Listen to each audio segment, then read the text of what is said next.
I'm Julie Legg, author of The Missing Piece and diagnosed with ADHD at 52. And I'm Jel Legg, diagnosed at 55. Welcome to ADHD Difference. In today's episode, we'll be talking about overwhelm. Overwhelm and ADHD. Really, overwhelm is that sense of frustration when we can get upset. We shut down emotionally and mentally in various situations. And they can be grand situations and quite sort of small moments can trigger that overwhelm. Yes, we never really know when it's coming. And it probably surprises people around us all the time. It can appear in situations that seem quite innocuous and minor. And conversely, we can be under a lot of stress, and function extremely well in high stress environments. And people wonder why we don't burn out. We do eventually, but overwhelm, it's definitely a big part of ADHD, and it's a big, for me, I think every situation I can think of, it's always got something to do with not getting a dopamine hit. And a dopamine hit can come from hundreds of different directions. You know, it's not just about a happy thing. It's a sense of achievement, getting something done. Anything that blocks that or gets in the way or is just too much can lead to this sense of overwhelm. Yes. So when we are flooded by this excessive emotion, it can be emotion, it can be information, and it can be stimulants around us, it can be noise, it can be crowds. So let's talk about some situations where overwhelm may well occur, or give examples of where it's happened to us. Well, we always touch on other subjects we've discussed. One of the ones that I think always triggers me is actually boredom, or being stuck in a situation where I can't do anything about it. So I'm waiting and an appointment's gone over, or a bus or plane is late. I get overwhelmed with the inability to do something about the situation, to progress forward. So it is that kind of vacuum of nothing happening that can get quite overwhelming. Sometimes, I can be quite chilled about it. If I've got a good book to read, I can find something else to get a hit from. But if I'm really stuck in a no man's land, a complete dead space, I can get really overwhelmed by that. There's one example. But that's not your typical example. You wouldn't necessarily think of that as overwhelming, but it is quite a big one for an ADHD brain. Well, it is for me. Interesting too. For me, in situations like a work environment, I have always been known to be really productive in some of the contracting roles that I've done over the years. And a lot of the time, it wasn't good time management necessarily, but it was running on adrenaline. And so I'd hit every deadline, and I'd work through my lunch, or I wouldn't go out to social drinks. I'd be getting there wanting to get the work done for my own dopamine hit, but also that, that sense of achievement after all.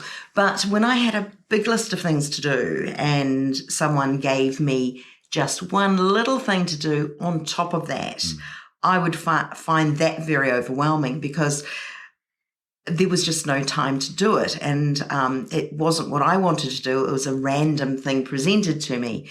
And I would get overwhelmed by that. And again, it's just a simple task to do. If you could do this before you go leave the office today. So it seems really simple. For me, it was really huge.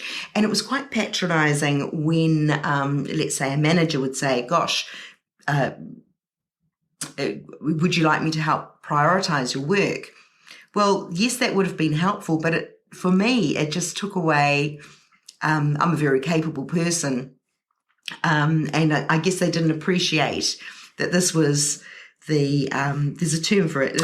It's the straw that breaks the camel's back. That's exactly it. Yeah. So I'd find that very, very frustrating.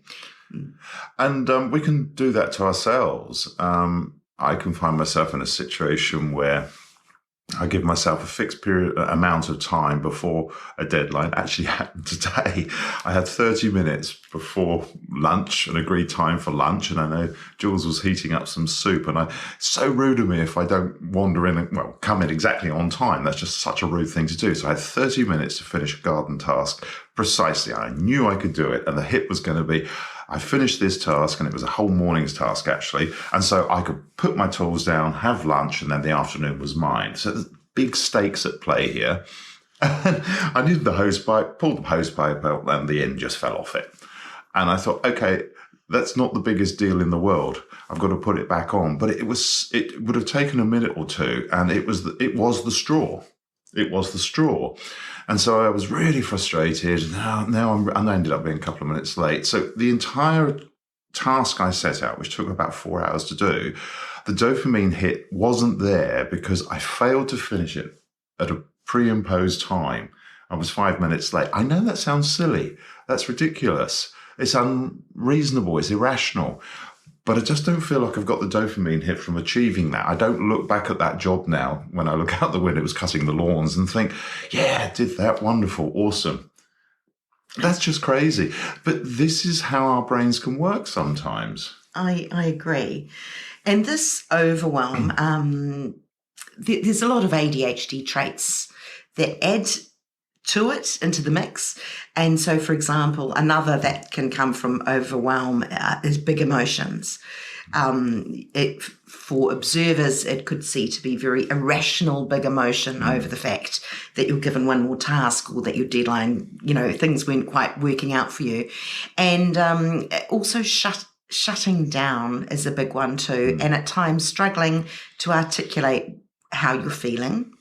Literally everything goes out the window. So you either rant and rave and boil over, or go so internally, quiet that you can't even put the words together to try and explain how you're feeling. So that in itself is difficult for people to understand, or ourselves if we're undiagnosed with ADHD. And so if you can relate to those moments and you're undiagnosed, well, maybe one day after diagnosis, you might be able to find some answers there. But, it is a very frustrating time when it's too much to handle, really, too much to handle. So I've got to throw in the opposite side now. Us folks with ADHD are known to be quite good at dealing with crisis or under pressure in an emergency. So this sounds like, from the examples Julie and I have given, that you wouldn't ask us to be any good in an emergency. We just would be overwhelmed from square one and pretty hopeless, really. But that's not necessarily the case. We've got to remember all the time it's about the dopamine hit. It's not one singular dopamine hit and there we go, I'm fine for the rest of the day. Sometimes it's just a whole series of them. It's running into a situation. So in an emergency, we can actually respond really well, and we can respond very focused and very efficiently for a very long period of time. Yeah, we'll collapse at the end, but then, to be fair, everyone will. Everything we're describing today, non-ADHD people have. It's just that we just seem to do all of it in more of an extreme, I think. Hey, it's ADHD. Yeah, that's ADHD. Yeah, in a nutshell. Another example is complex tasks. We've spoken before about complex task motivation and so on, but it is important to break complex tasks down into simple parts. If you're overwhelmed at the idea that your house is a complete mess and you need to tidy it up, every room is in a mess, then don't set the challenge of, I've got to do the whole house and it's going to take me 2 days. Just focus on one room at a time and look for the hit of tidying one room. And as you walk away, you look back, or as you go to bed, you sneak in the room and go, yeah, nailed that room. Because, all the great journeys start with one step. We're good at these thingies, whatever you call them here.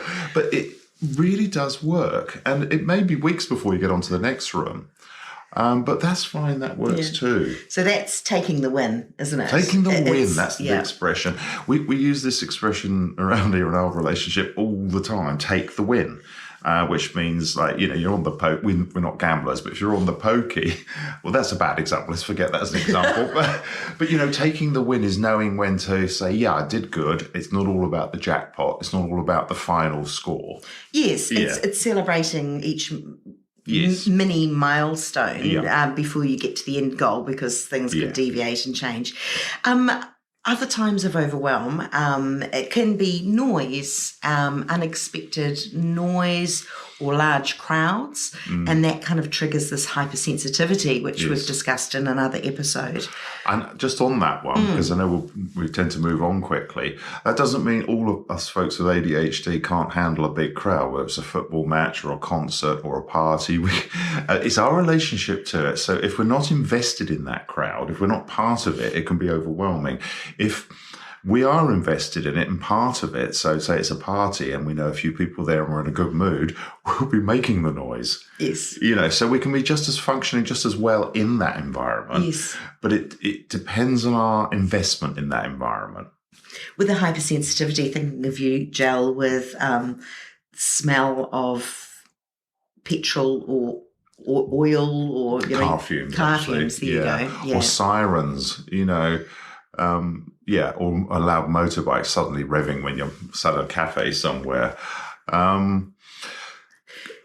Complex tasks. I wanted to just touch on something, a little thing that might help with how you approach life.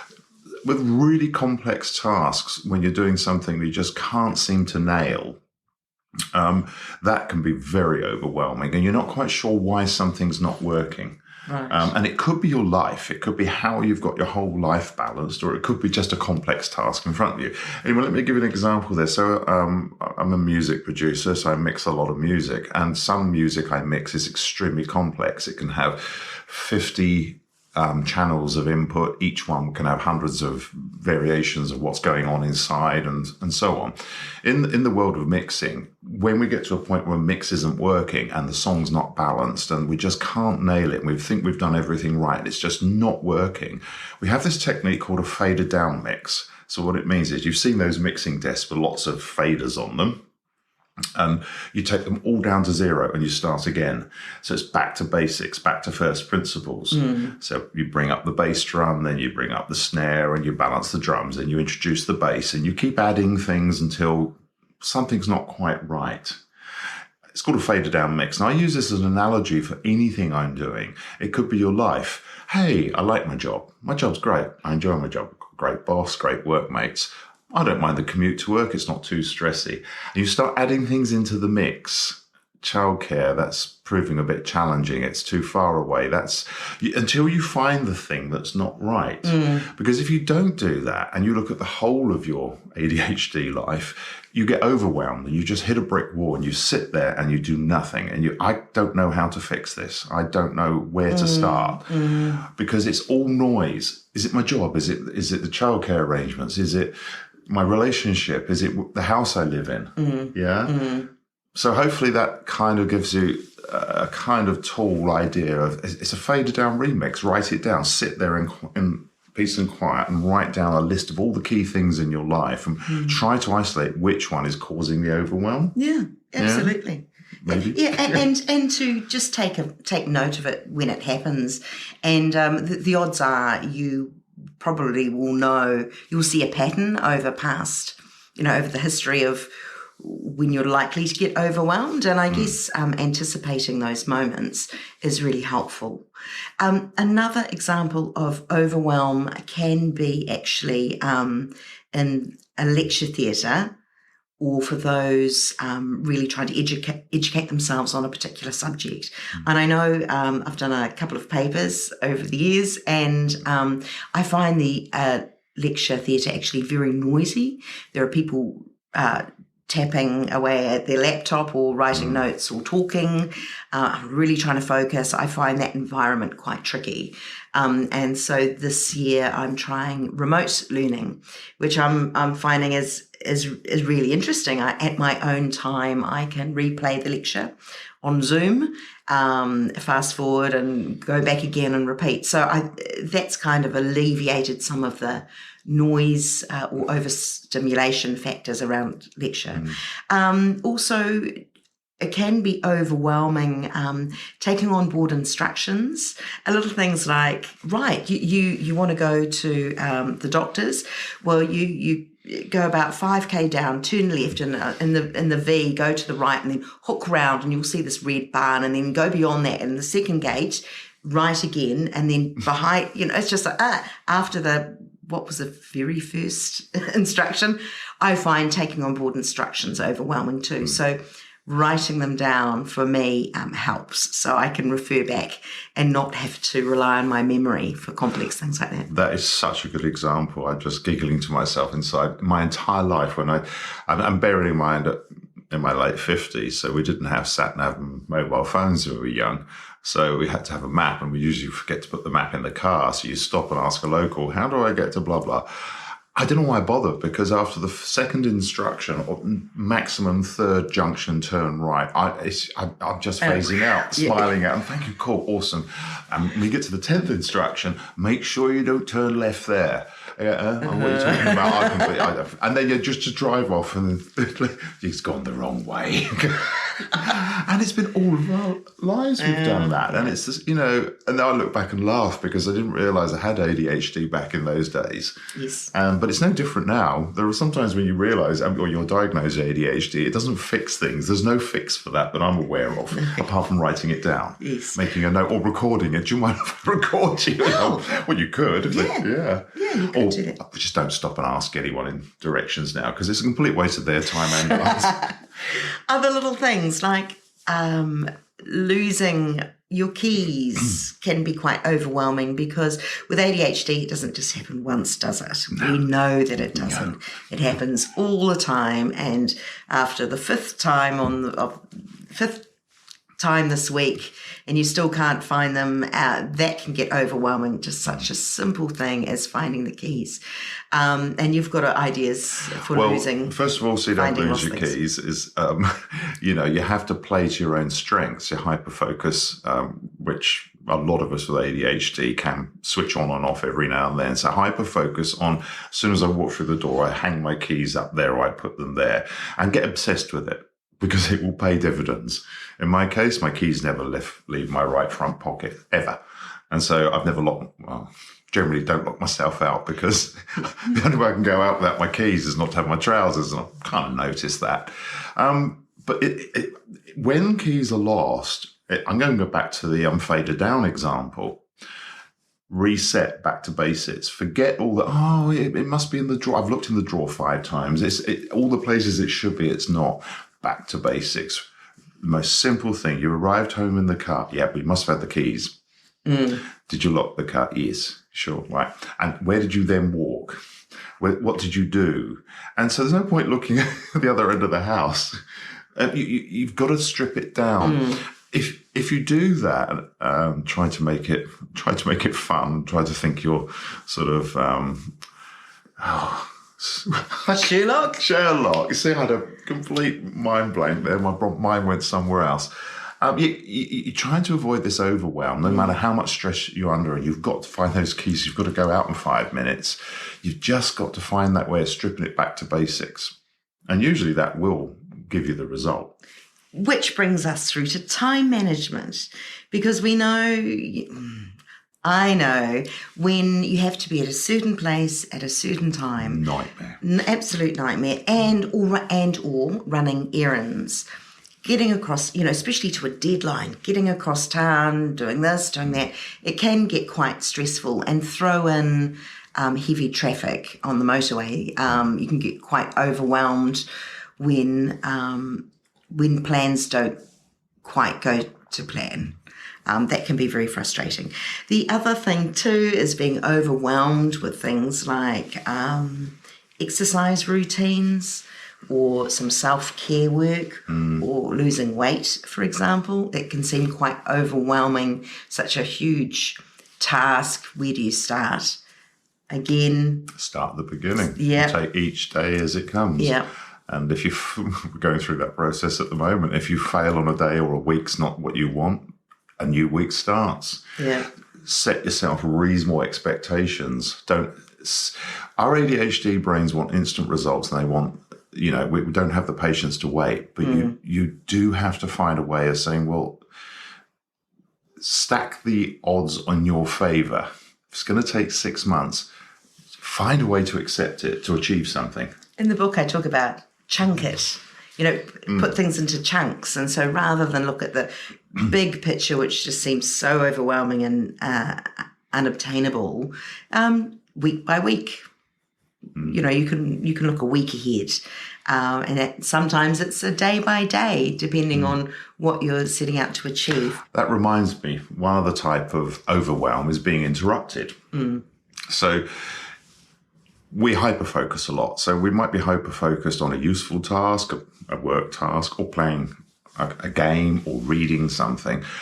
What overwhelms me, if I'm hyper-focused on something and it has to be done, or I really want to do it, or I'm really interested, an interruption, a silly interruption. Someone's phoned for you. It's like overwhelm. And that's silly because in itself, it's like quite innocuous. It doesn't matter, but it takes away from that hyper-focus. Yeah. So it maybe it's breaking that concentration. I don't know. It's the emotional response. We spoke earlier, you mentioned about emotional irregularity from being overwhelmed. It is irrational, but there's an emotional investment in what I'm doing, or I'm getting my dopamine from what I'm doing. I'm at this crucial point where it's a great chapter I'm reading because I've seen in the game where I'm going to win this, and then you get interrupted. So it's as if someone says, I'm just popping in and turning off the tap that supplies you dopamine, and halfway through or just before you're expecting to get it, that's overwhelming. That's a kind of overwhelm. Overwhelm can manifest in all sorts of different ways. You've just got to learn what the triggers are and how we get it. So we've talked about lots of different types of situations where we can find overwhelm, and my last example will be reading a book. Now, I've written a book and I've had to reread it many times for editing and proofreading. But I find reading a book, because I can get distracted and have to go back and reread some paragraphs, or at times forget where I'm up to and have to reread several pages to work out where I'm at, I can find that overwhelming. It's because I'm hoping that my brain works like neurotypicals' brains do, but it does not. So being kinder to myself and going, you know what, it's okay, that is going to happen, makes things easier. Reading in paragraphs and in chapters rather than chapters, breaking it down, getting a highlighter pen out and highlighting things that were important, or making notes, whatever it may be, but just not... I do enjoy reading, but sometimes it can be a bit overwhelming if it's not quite getting in and staying there, so to speak. And as we're sort of heading towards the wrap-up, I think there's a word that's the most important word in the English language. It's no. N-O. If you can learn the art of saying no, say it nicely, or you're going to snap it out if you really need to. When someone says, can you do this, this, and this, and this, and this, and this, you go, no. Right. I can do this. I can do that. I will achieve this. I have no problem doing that, but that's too much. If you can learn to recognize where the overwhelm will kick in, the answer is no. And it really is one of the most important words, because a lot of us are very good at saying, yes, yeah, I'll be there at 6. Yeah, I'll come over. Yeah, we'll do this. Yeah, I'll get that for you. We want to please people. We want to be liked. We want to be loved and respected and valued. But if we keep saying yes all the time, we're not doing ourselves any favors when we reach that overwhelm point. So politely learning a way to say no and saying, no, I recognize that would be too much, but I can achieve all the other things. That's the deal. If that fails, and I do this, no, if that fails, see, I just said no. If that fails, walk away from the lot of it. Go for a walk or go for a run. Literally step away from it. Which was what I was going to talk about. There you go. Positive ways of addressing overwhelm rather than no. Yes, give yourself some space. Do something that brings you joy. Even if it's 5 minutes, just to go and sit in your car and listen to your favorite song, just give yourself some space. Allocate some time to re-energize. Practice some mindfulness, and just at trying to push out some of the noise. It's also breathing, if you practice breathwork. It's also reframing those unhelpful thoughts that are coming into your mind. Just be at peace with them for a bit. Don't feel that you need to have a knee-jerk reaction to them. If you need time to sort of mull things over, that also helps. And if you've been overloaded with people for days telling you what you must do and what they want you to do, and you've lost control of the ability to choose what to do with your time, don't beat yourself up if the answer to it is when you get that first couple of hours or a day or whatever to go and do nothing. Again, when we talk about giving yourself space, what you do in that space to recharge, the world's your oyster. It could be something really productive, because or it could be the space is you're not being told what to do. Yes. That's the point of the space. Yes. Whatever happens in that space is take the win that you're not doing what you were told to do or have to do or required to do. You're doing what the heck you want to do. And if it's nothing, that can be a very powerful thing. Before we sum all this up, overwhelm, of course, neurotypicals can experience overwhelm. ADHD brains are more likely to come across this more often. And as I said earlier, it's likely that you've got lots of examples yourself where you've been overwhelmed, looking for those patterns and trying to predict when they may happen is always very helpful. We've given a few little tips, but of course your ADHD coach or a therapist will also help guide you, particularly if overwhelm is really impairing a part of your life in a major way. And we're talking about work, relationships, and friendships too. So overwhelm, it's being frustrated and upset. It's a flood of emotions. It is shutting down mentally and emotionally over what could be a huge life experience or just the simplest of things. Hopefully in this chat we haven't overwhelmed you. Thanks for listening.